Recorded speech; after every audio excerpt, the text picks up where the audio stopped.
나이 60 훌쩍 넘은 여자입니다. 저는 어린 나이에 세상을 먼저 떠난 큰아들이 있고 아들 한 명만 남았었는데요. 이제는 그 남은 아들 하나마저도 없는 가족이라고 생각하고 살고 있습니다. 돈이 뭔지 부모 자식 관계마저도 이렇게 망쳐놓네요.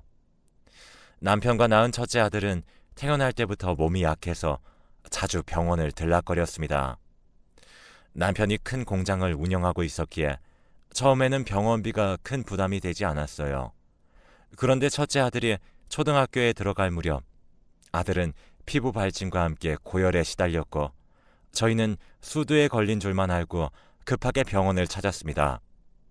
처음 갔던 병원에서도 수두라고 하길래 그런 줄만 알았었죠.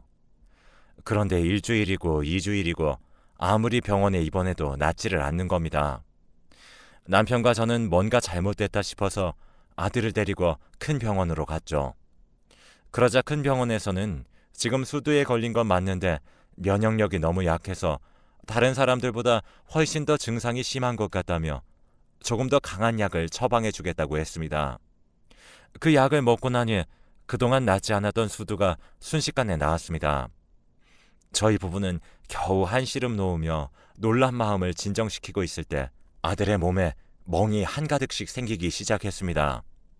어디 놀러를 나갔다 오기만 하면 온몸에 멍자국이 크게 서너 개는 생겨서 남편과 저는 아들이 어디 가서 괴롭힘을 당하는 줄 알고 아들에게 몇 번을 물어보았지만 아들은 아무렇지 않은 얼굴로 이 멍이 자기도 언제 생긴 건지 모르겠다는 말을 할 뿐이었습니다. 거기에다 아들은 가만히 있다가 갑자기 코피를 흘리는 일들이 자주 생겼습니다. 남편과 저는 심상치 않음을 느끼고 다시 아들을 데리고 큰 병원으로 향했죠. 그러자 이번에는 아들이 백혈병이라고 하는 겁니다. 아직은 백혈병 초기라며 아들이 멍이 자주 생기거나 코피를 자주 흘리던 게 언제쯤부터냐고 물었습니다. 그런 일이 생긴 지는 얼마 안 됐다고 대답하자 의사는 굳어진 얼굴로 일단 자세한 검사를 해보자고 하더군요. 검사 결과는 급성 백혈병이었습니다. 증상이 나타나고 병이 진행되는 게 너무 빠르다며 검사 결과를 보니 급성으로 판정되어 아들은 곧바로 병원에 입원해야 했습니다. 저희는 어린이집에서 돌아올 시간이 다 된 둘째도 있었기 때문에 저는 병원에서 첫째 아들 옆에, 남편은 둘째 아들을 데리고 집에 가서 짐을 챙겨오기로 했습니다. 아들은 이게 무슨 상황인지도 모르고 오늘은 여기서 자는 거냐며 집에 가고 싶다고 어리광을 부렸습니다. 그 모습을 보는데 어린애가 무슨 잘못이라고 이렇게 큰 병을 주는 건지 하늘이 원망스러웠습니다. 아들이 골수 이식을 받지 못하면 몇 개월도 버티지 못할 수도 있다는 의사 선생님의 말에 남편과 제 골수가 맞는지 검사해 보았지만 불가능이었습니다. 둘째는 그런 수술을 시키기엔 너무 어려서 한참을 뒤로 밀어놓았는데 갈수록 말라가는 첫째를 보자 둘째도 혹시나 하는 마음에 검사를 받아봤지만 역시나였습니다. 그래서 익명의 골수 기부자를 기다리는데 기적같이 아들에게 골수를 이식해 주신다는 분이 나타났습니다. 저희는 너무 기쁜 마음에 드디어 아들이 살 수 있겠구나라는 희망을 가졌습니다. 수술을 일주일 앞두고 수술을 위한 준비에 들어갔습니다. 아들의 모세포를 죽이고 이식자분의 골수를 받아들일 준비를 하는 거였죠. 그런데 수술 3일 전 골수 이식자가 마음을 바꿨다는 소식을 전해왔습니다. 남편과 저는 세상이 무너져 내렸죠. 이미 수술을 위해 준비하고 있는 과정은 멈출 수가 없었고 골수 이식을 받지 못하면 저희 아들은 그대로 죽을 수밖에 없었습니다. 의사 선생님도 그분을 다시 설득해 보겠다고 하셨지만 결국 그분은 마음을 다시 바꾸지 않았고 다른 이식자를 찾아볼 틈도 없이 아들은 수술 예정일에서 딱 일주일을 더 살다가 집으로 와서 자기 침대에서 잠자듯이 숨을 거뒀습니다. 매일 밤 아들이 세상을 떠날까 노심초사하며 남편과 저는 밤마다 아들에게 해주지 못했던 동화책 읽기도 해주고 그동안 많이 하지 못했던 이야기들도 했습니다.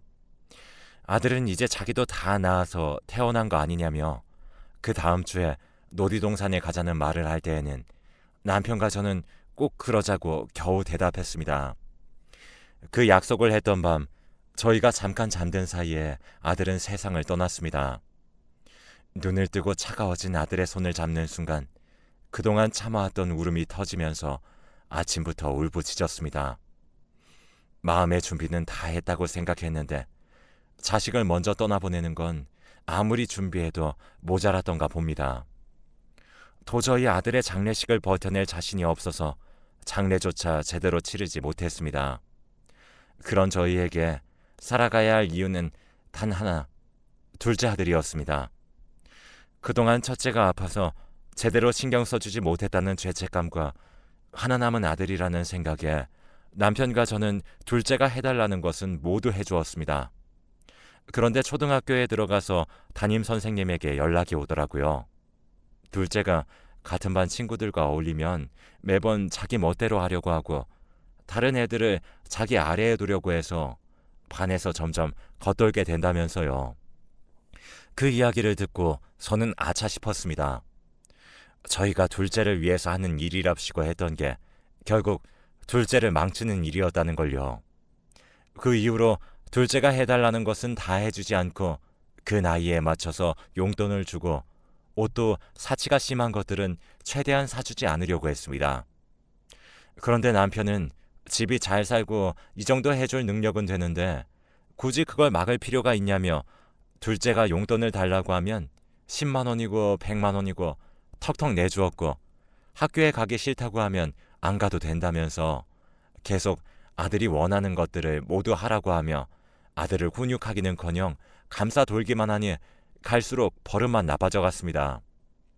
심지어 제가 막아봤자 매번 남편이 다 해주니 아들은 사춘기가 왔을 무렵에는 남편의 말만 듣고 제 말은 무시하고 들은 채도 하지 않더라고요.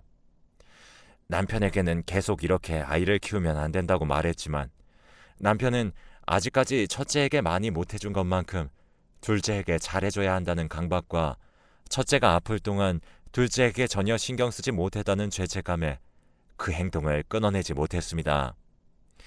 둘째는 고등학생이지만 남편에게 오토바이를 사달라고 하기도 하고 친구들과 비싼 호텔을 잡아서 놀기도 했습니다.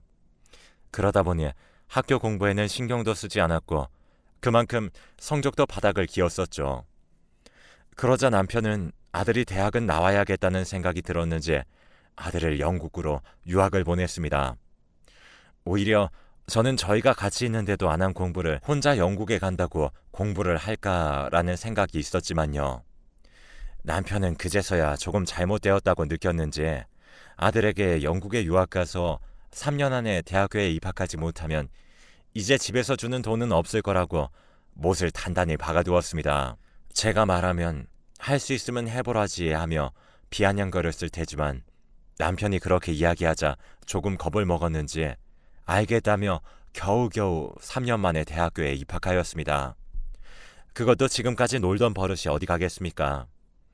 여기저기 여자들이랑 친구들이랑 파티하며 놀다가 3년째가 되어서야 겨우 허겁지겁 준비해서 어디 쉽게 들어갈 수 있는 학교로 들어간 것도 알고 있었습니다.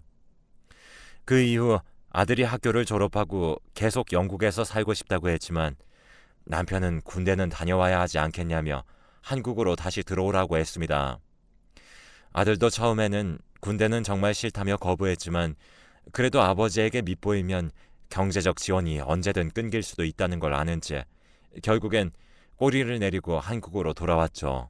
아들은 결국에 군대를 다녀왔고 조금은 정신을 차렸을까 기대도 했지만 별로 달라지는 건 없었습니다. 제멋대로 취업이 안 되면 아버지 돈을 끌어다 쓰려고 하는 게 습관이 되어 있었고 그러면서도 자기는 그런 공장 같은 걸 운영하는 일은 없어 보여서 싫다고 남편 앞에서 멋대로 내뱉었었죠. 그래도 남편은 아들이 제대로 일을 배우고 해봤으면 싶었는지 아들을 데리고 공장을 비롯해서 경영을 가르치기 시작했습니다. 남편은 아들이 그래도 곧잘 이해하고 일을 잘하는 것 같아 보이자 2년 정도 아들에게 일을 가르치고 은퇴했죠. 그런데 그때부터 아들의 횡포는 시작되었습니다. 회사에서 어찌나 자기 마음대로 하는지 오래 일하던 직원들마저 아들에게 학을 떼고 그만두기까지 했습니다. 매번 사무실에서 일은 안 하고 여자며 친구들이며 불러들여 근무 시간에도 술을 퍼마시면서 회사 돈으로 술을 마시러 다니면서 격리부에는 알아서 메꾸라고 일주일에 한 번은 꼭 그랬다고 하니 직원들도 하나둘 회사가 망하기 얼마 남지 않았다고 생각하며 모두 퇴사하기 시작한 겁니다.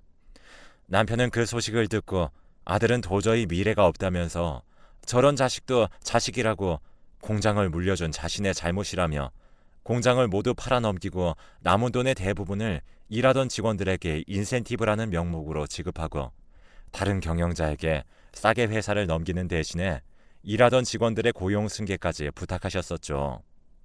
단 한 사람 아들만 빼고요. 그 사실을 알게 된 아들은 저희를 찾아와 어떻게 이럴 수 있냐며 돈을 달라고 들어누웠지만 저희도 지지 않고 정신 차리기 전까지 우리도 아들은 없다고 생각할 테니 나가서 알아서 살라고 했습니다. 아들은 몇 날 며칠을 저희 집에 와서 때를 써도 저희가 꿈쩍도 안 차 소용이 없다는 것을 깨닫고서는 근처 작은 회사에 취업을 해서 일을 하기 시작했습니다. 그래도 남편에게 2년 동안 배운 걸 완전히 잊어먹지는 않았는지 일은 곧잘해서 승진은 순식간에 하더라고요. 그래서 남편과 저도 조금 안심하고 있던 찰나에 아들이 결혼할 사람이라며 여자를 데려왔습니다. 며느리가 될 여자는 어찌나 성품이 고든지 저희 아들에게는 과분할 만큼 좋은 대학까지 나오고 일도 꽤나 번듯한 곳에서 하고 있었었죠. 그런 여자분이 왜 저희 아들과 결혼을 하려고 하는지 이해가 가지 않았는데 알고 보니 임신을 했다고 하는 겁니다. 그 소식을 듣고 저희는 배가 불러오기 전에 결혼식을 올리기 위해 부랴부랴 신혼집이며 결혼식장이며 잡아서 결혼식을 올렸습니다. 아들은 자신의 가정이 생기자 책임감도 생겼는지 회사 일도 열심히 하고 더 높은 곳으로 스카웃 받으면서 성실하게 살아가는 모습을 보여주었습니다. 그런데 이제 조금 행복하고 평화로운 일상을 보내려나 했더니 남편이 교통사고를 당해 중환자실에 입원하게 되었습니다. 병원에서도 남편이 거의 죽은 거나 다름없는 상태라며 산소호흡기만 대면 바로 돌아가실 거라고 말했습니다. 남편은 첫째 아이를 잃은 이후로 혹시나 자기가 무슨 일이 생기면 자기 아들처럼 아파하는 사람들에게 다시 살아갈 수 있게 도움이 되고 싶다며 이미 장기기증을 신청해 놓은 상태였습니다. 그래서 저도 남편의 뜻을 받들어 남편의 장기기증 서류에 사인을 했고 남편이 뇌사 판정을 받자마자 빠르게 장기기증이 이루어졌습니다. 그렇게 남편을 보내고 나니 남편의 재산을 아들과 나누어야 했습니다. 원래는 제가 아들보다 더 많이 받아야 하지만 가정에 있는 아들을 배려해 반반으로 나누었습니다. 그 이후로 며느리와 손녀는 저를 자주 찾아주는 덕에 남편을 잃은 슬픔과 외로움을 조금이나마 달랠 수 있었습니다. 그런데 5년이 지난 어느 날 아들이 저에게 돈을 빌려줄 수 있냐고 묻는 겁니다. 남편이 준 재산이 한두 푼도 아니고 그 많은 돈을 어디다가 쓴 거냐고 물으니 그건 알 필요 없으니 돈이나 빌려달라고 하는 겁니다. 어처구니가 없어서 이유를 말해주지 않으면 저도 돈을 빌려줄 수 없다고 하자 아무렇지 않은 말투로 회사를 그만두고 사업을 시작했다가 2번 정도 말아먹었다면서 이번에는 분명히 성공할 테니 돈만 빌려달라고 하는 겁니다. 저는 이미 2번이나 실패했으면서 3번째라고 성공한다는 보장이 어디 있냐고 못 빌려주겠다고 하자 그 다음 날에는 며느리까지 찾아와서 제발 빌려달라고 사정을 했습니다. 결국엔 제가 2손 2발 다 들고 빌려주었는데 돈을 빌려주고 이제 남아있는 돈도 얼마 없다는 계산이 선 건지 아들은 그 이후로 발길을 딱 끊었습니다. 그런데 저도 남은 돈의 대부분을 정리해서 아들에게 준 거라 날이 갈수록 생활이 궁핍해져 갔습니다. 그래서 아들에게 먼저 연락을 하니 아들은 연락하지 말라며 아들에게 주는 돈을 돌려받을 생각이었냐면서 어차피 제가 죽으면 다 자기에게 돌아올 돈이었으니 조금 일찍 준 셈 치라고 뻔뻔하게 나왔습니다. 저는 이제 돈이 없어서 더 이상 살 수가 없다고 했지만 아들의 입에서 흘러나온 말은 그럼 이제 죽으면 되겠다. 아들의 말에 저는 큰 충격을 받고 아들에게 준 돈을 모두 돌려받기로 결심했습니다. 저는 곧바로 변호사 사무실에 찾아가 아들에게 돈을 빌려줄 때 써놓은 차용증을 꺼내서 아들에게 소송을 걸었습니다. 아들은 제가 이렇게까지 할 줄은 몰랐는지 차용증에 각서까지 쓰면서도 그 내용을 대충 읽고 넘겨버려서 잘 모르고 있었지만 각서의 내용에는 제가 생활이 어려워지면 그때부터 조기 상환을 시작하거나 저의 생활을 책임져야 한다는 부분이 있었습니다. 그 부분을 알게 되자 아들은 왜 미리 말하지 않았냐면서 그러면 그 집을 팔고 자기네 집에 들어와서 살라고 그제서야 이야기를 꺼냈습니다. 그 모습에 화가 절로 나서 그 집으로는 들어가고 싶지 않았지만 각서에 쓰인 조항 중에 하나를 자기가 지키겠다고 나오니 저로서는 별 수 없이 아들의 집으로 들어갔죠. 애초에 아들의 집에서 극진한 대우를 바라지도 않았었지만 저에게 정말 해도 해도 너무했습니다. 힘없는 노인이니 아들이나 며느리보다 훨씬 힘도 약해서 아들이나 며느리가 밀치면 밀치는 대로 밀려날 수밖에 없었습니다. 그러자 손녀도 저를 자기 아래로 보는지 저에게 이것저것 시켜 먹으려고 하더라고요. 그러던 어느 날 밤에 화장실을 가려는데 아들과 며느리가 조용히 안방에서 이야기하는 것을 엿들었습니다. 그 대화 내용을 듣고 오금이 저려 꼼짝도 못하고 그 자리에 돌처럼 굳었습니다. 그 내용은 제가 이제 나이도 있으니 어디 멀리 산골짜기에 두고 오면 여기까지 못 찾아오지 않겠냐면서 아니면 어디 연락도 안 되는 해외에 놀러 가는 척하면서 저를 두고 오자는 말을 주고받는 겁니다. 어떻게 자기 어미를 고려장까지 할 생각을 하더니 사람이라고 생각할 수가 없었습니다. 그날 이후 아들과 며느리는 저에게 살갑게 대하면서 어디 놀러 가고 싶으신 곳 없냐며 자기도 휴가 내서 어디 해외라도 다녀오자고 하는 모습에 저는 소름이 돋았지만 아무렇지 않은 척하며 좋아하는 척했습니다. 그리고 일주일 만에 어디 이름도 처음 들어오는 동남아의 도시로 여행을 떠났습니다. 저는 그저 즐거운 척, 신나는 척하면서 아들네 몰래 만반의 준비를 하고 떠났습니다.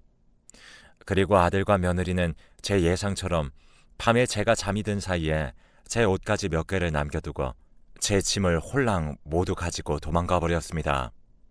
거기엔 제 여권도 있었죠. 하지만 저는 일부러 아들이 지져볼 짐에는 유효기간이 다 지난 여권을 넣어놓고 진짜 여권은 베개 밑에 돈 몇 푼과 함께 숨겨놓았습니다. 제가 잠들 때 음식에다 수면제라도 탄 건지 너무 깊이 잠들어 아들이 도망치는 소리도 듣지 못해서 아침에 정신을 차리자마자 헐레벌떡 베개 밑을 살펴보니 다행히 제가 숨겨둔 것들은 그대로 들어있더라고요. 그래서 저도 이를 갈며 곧바로 한국으로 돌아와 변호사 사무실로 찾아가 바로 소송을 걸었습니다. 하나는 제 돈을 돌려받기 위한 것이었고 하나는 노인을 해외로 버리고 온 죄를 묻기 위함이었죠.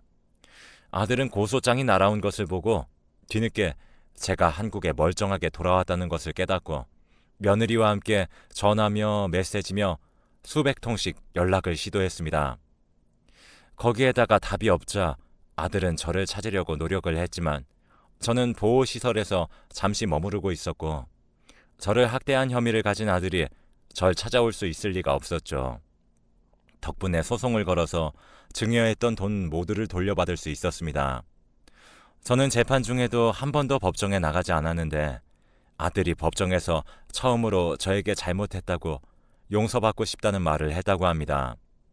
그 말을 듣는데 어찌나 우습던지 저를 사지로 몰아넣으려고 그렇게 작당을 했으면서 잘못을 빌고 용서를 바란다는 말이 어떻게 법정에서 처음 나올 수가 있겠습니까? 그 말을 듣고 저는 이제 아들은 없다고 생각하기로 마음먹었습니다. 하지만 재판이 끝나고도 아들과 며느리는 계속해서 연락이 왔습니다. 저를 해외에 두고 온 죄는 집행유예를 받아 잡혀가지는 않은 게 조금 억울했지만 아들과 며느리에게 접근금지 처분을 신청해서 저에게 연락을 못하게 했습니다. 그런데 아들과 며느리는 돌아가면서 모르는 번호로 문자를 보내왔습니다.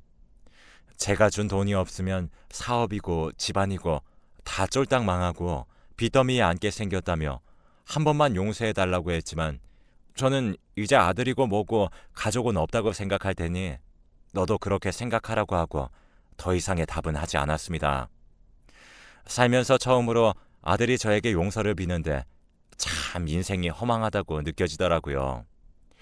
지금까지 한 번도 듣지 못했던 잘못했다는 말을 고작 돈 때문에 이렇게 쉽게 하는 아들을 보니 제가 아들을 잘못 키운 건가라는 생각을 하기도 했습니다. 그 이후로 아들은 돈이 없어서 여기저기 공사 현장에서 일용직으로 노가다를 하면서 세 식구가 겨우 입에 풀칠할 정도로만 살고 있다고 하더라고요. 그런 와중에 며느리는 아직도 사치 부리는 습관을 버리지 못해서 며느리의 씀씀이를 감당한다고 아들은 허리가 휘어진다고 합니다.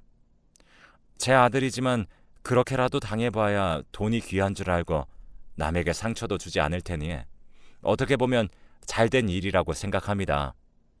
그리고 저는 그 일이 있고 난 후로 지방으로 내려와 조용한 시골에서 살고 있습니다.